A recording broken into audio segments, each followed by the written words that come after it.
9 তারিখের ফোনটা আমাদের একদম জীবনটাকে নষ্ট করে তছনছ করে দিয়েছে একদম। আমরা এত বছর ধরে যা করেছিলাম সব গঙ্গার জলে ভেসে গেছে।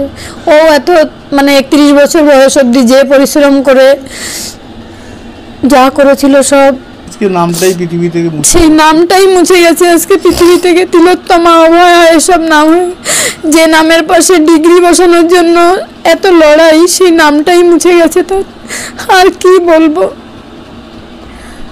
আমার সব গোছানো ছিল, তার মধ্যেই আমার দুর্গা বিসর্জন হয়ে গেল। আপনি তো রত্নগর্ভা স্কুলে যখন উচ্চ মাধ্যমিকে ফার্স্ট হয়েছে, মাধ্যমিকে সেকেন্ড হয়েছিল, প্রাইজ পেয়েছে, তখন তো বলেছে এগুলো। তখন আমরা টালির বাড়িতে থাকতাম, ও টালির ঘরে থেকেই ও ডাক্তার হওয়ার স্বপ্ন দেখেছিল। এবং স্কুলে যখন ও আমিই পড়াতাম ওকে, ক্লাস 8 অবধি আমিই পড়িয়েছি। আমাদের অত সামর্থ্য ছিল না ওকে অত টিচার দেওয়ার। তার মধ্যেও ও যে মাধ্যমিকে এত ভালো রেজাল্ট করবে তা আমরা ভাবতেই পারিনি। একটা মাত্র টিচারের কাছে ও তখন পড়তো। তারপরে 11-12 আমরা চেষ্টা করেছি এবং স্কুল থেকে বারবার ডেকে বলতেন যে ও সায়েন্স গ্রুপে এত ভালো, আপনারা খেয়াল রাখবেন। তখন 11-12 আমরা চেষ্টা করেছি। আর বাকিটা আমার মেয়ে প্রচণ্ড লড়াই করেছে, কি অভাবের সঙ্গে, কি সব কিছুর সঙ্গে। এই যে 31 বছর বয়স এসে চলে গেল, সে লড়াই করতে করতেই চলে গেল। বেড়ে ওঠাটা কেমন ছিল? শান্ত ছিল? খুব শান্ত, খুব। কোনোদিন ওকে আমার বকতেই হয়নি পড়াশোনা করার জন্য। গানও শিখতো, 9-এ উঠে ছেড়ে দিয়েছিল পড়াশোনার চাপের জন্যই, আর গান শিখতে যেত না। আঁকতো ভীষণ ভালো, হাতের লেখা নিজে থেকে আমি শেখাতাম।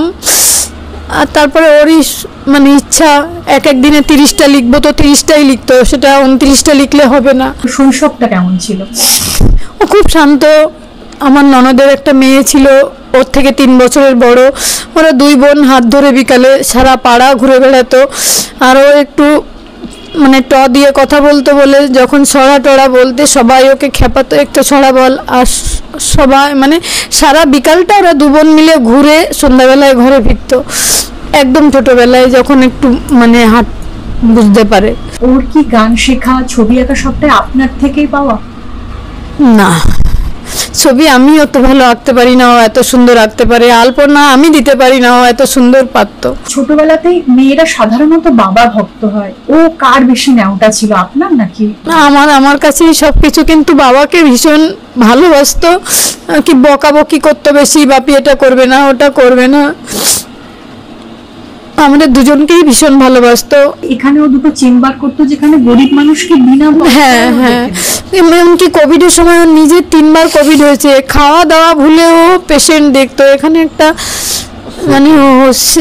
সেফ হোম হয়েছিল, সেটা কথা বলে ওর আন্ডারে সেখানে যত পেশেন্ট থাকতো ওই দেখতো সব। এই যে যখন ও বাইরে কাজে যেত তখন কি ও আপনাকে ফোন করতো? অনেকবার ফোন করতো। হ্যাঁ, একদম। বাপি খেয়েছে কিনা, রাতে মা কোনো টেনশনই না তো, রাতের 11টা-15তে আমাকে ফোন করে বলল তোমরা খেয়ে দিয়ে শুয়ে পড়ো, কোনো টেনশন নেই, আমার খাবার এসে গেছে, আমি খেয়ে নিচ্ছি। তারপরে আর মেয়ের সাথে কথা হয়নি। আমি তো সময় দিতে পারতাম না, আমি তো আমার নিজের কাজ নিয়ে থাকতো, মার সঙ্গেই থাকতো।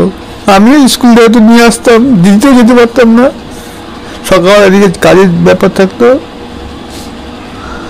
স্কুলে ওর মা দিয়ে আসলে আমি নিয়ে আসতাম। জায়গাটা কার কাছে ছিল? আবদার সেরকম কিছু ছিল না। আবদার বলতে একদম সাদাসিধা। আবদার বলতে বাংলা মিডিয়ামে তো পড়তো, বছরের শেষে নতুন বই কেনার সময় এক সেট ইংলিশ মিডিয়ামে বই তার চাই প্রত্যেক বছর। আর কিছু তার চাহিদাই ছিল না কোনো।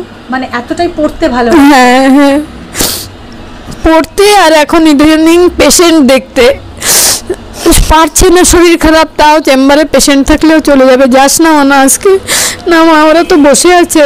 আমি চাই কোনোদিন জ্বর হলেও ডিউটিও কামাই করতো না কোনোদিনও। ও কি রান্না খেতে ভালো? ও নিরামিষ বেশি পছন্দ করতো, নিরামিষ রান্নাই।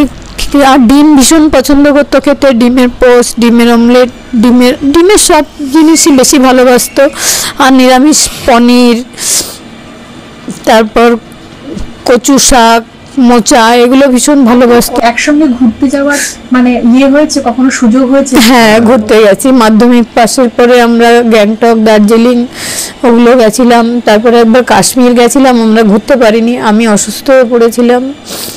আমরা ফ্লাইটে করে বাড়ি ফিরে এসেছিলাম, আমরা ঘুরতে পারিনি সেভাবে। মেয়ে বড় হয়ে গেলে মায়ের সাথে কিছুটা মত পার্থক্য হয়, তখন বাবা অনেক বেশি বন্ধু হয়ে যায়, তখন আপনার সাথে এরকম হয়েছে নাকি? না, না, বরাবর বন্ধু? আমারই বন্ধু। ওর বাবার সঙ্গেই বরং ঝগড়া হয়, আমার সঙ্গে ঝগড়া হতো না কোনোদিনও। সব কিছু আমাকেই শেয়ার করতো। কলেজে সারাদিন কি হলো, কি পেশেন্ট দেখলো, সব আমার কাছেই বলতো। হেল্পই করতো, বাবাকে হেল্প করতো। বাবা যখন ছোট স্কুলে আনতে যেত, হয়তো কোনো দোকানে মাল দিয়ে ফিরছে, মাল কিছু রয়ে গেছে, গাড়ির পেছনে সিটে মালটা ও বসে ওই মাল ধরে নিয়ে বাড়িতে আসতো, যতটা পারে হেল্প করতো। একটা ছোট্ট উদাহরণ না দিয়ে পাচ্ছি না, যখন কোনোদিন সোদপুরে গেলাম, আমাদের আমি তিনজনে মিলে ফিরছি, ফলের দোকানগুলো তো স্টেশনে রেল লাইনের পাশ দিয়ে পার হচ্ছে, তখন নিচ দিয়ে খুব ব্রিজ ছিল না, নিচ দিয়ে আসছি, বাপি বাড়িতে পুজোর জন্য ফল কিনবে না? ফলটা খুব পছন্দ করতো, ফল খেতে, কিন্তু কোনোদিন বলতো না বাপি আমার একটা ফল কিনে না। কখনো আবদার করে কিছু চেয়েছে আপনার কাছে? বলে আমার সেরকম মনেই পড়ে না। শুধু বই চাইতো, বই। পড়াশোনা করতে আমার মেয়ে ভীষণ ভালোবাসতো। দামি ঘড়ি, এত খুশি সারাদিন, মানে সঙ্গে সঙ্গে পড়ে নিয়েছে, 3 বার মাত্র পড়েছে ঘড়িটাকে, এত যত্ন করে রেখেছি।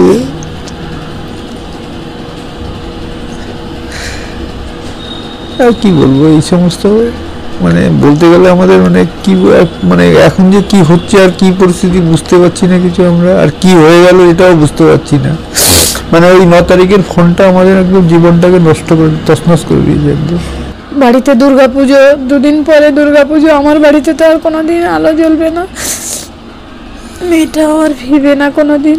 সেদিন যে কেন ডিউটি বেরোলো, সেদিন আমাদের এক বাড়িতে নিমন্ত্রণ ছিল, আমার ননদের বাড়ি। কত বলছিল, ও তো নিজে না খেয়ে পেশেন্ট দেখতো, নিজের দিকে তাকাতো না। আমি বলতাম, তুই যদি নিজে ভালো না থাকিস, লোককে কিভাবে সুস্থ করবি? ও পেশেন্ট না দেখলে থাকতে। এখন তো আরো কষ্ট পাচ্ছে যে ও বই পড়তে পারছে না, পেশেন্ট দেখতে পাচ্ছে না, কোথায় ঘুরে বেড়াচ্ছে। খুব হাসি খুশি ছিল আমার মেয়ে, ভীষণ কাজ করতে ভালোবাসতো। যে হসপিটাল থেকে এসেছে, আমি একটু মাথা আঁচড়িয়ে একটা ভালো শাড়ি পরে থাকলেই ও খুশি হয়ে যেত। মা মাথা আঁচড়িয়েছে, বা আজকে ভালো লাগছে, যা করেছিল সব শেষ হয়ে গেছে, সব পেয়ে যেত, সেটাই একদম। ও সব থেকে ইচ্ছা ছিল, মা আমি তো অনেক বড় ডাক্তার হব, বলো। আমি যে এই যে প্রেসক্রিপশন লিখি, পেশেন্টের যা মানে বলি যে এটা করতে হবে, রিপোর্ট ঠিক সেগুলোই বেরোয়, তাহলে আমি অনেক বড় ডাক্তার হব, বলো মা। হ্যাঁ, তো তুই তো অনেক পড়াশোনা করিস, কেন হবি না? আজকে নামটাই পৃথিবী থেকে সেই নামটাই মুছে গেছে আজকে পৃথিবী থেকে, তিলোত্তমা, অভয়া, এসব নাম, যে নামের পাশে ডিগ্রি বসানোর জন্য এত লড়াই, সেই নামটাই মুছে গেছে। তো আর কি বলবো। আগে বলতাম ওকে, তুই আরজি করে পেলে খুব ভালো হবে, আমাদের সামনে দিয়ে বাস যায়, ওখানেই একটা বাসেই তুই চলে যেতে পারবি, সেখানেই যে আমার মেয়েটা শেষ হয়ে যাবে, আমি বুঝতে পারিনি। তারপরে পূজা বাড়িতেও বললো, মা বাড়িতে তাহলে এবার বড় করে দুর্গাপুজো করবো। আমি বললাম, না রে, দুর্গাপূজায় অনেক ঝামেলা। কোনো ঝামেলা নেই, তুমি ভোগ রান্না করবে, আমি ঠাকুরের দিকটা সব সামলাবো। সেদিক সুন্দর, এত সুন্দর করে পুজো, মানে ঠাকুরমশাই এসে ওকে না হলে হবেই না, এত সুন্দর করে ও গোছাতো। দুর্গাপূজা 2 বছর হয়েছে, এই বছর নিয়ে 3 বছর হতো, আমার সব গোছানো ছিল, তার মধ্যেই আমার দুর্গা বিসর্জন হয়ে গেল। আজকালকার দিনে ওর মতো একটা মেয়ে হয় না। কেন ওকে হারিয়ে ফেললাম, কেন ওকে রাখতে পারলাম না? কত হয়তো শেষে মা মা, বাপি বাপি বলে, বাঁচাও বলে চিৎকার করেছে, আমরা তো শুনতেই পাইনি, কিছুই করতে পারিনি ওর জন্য।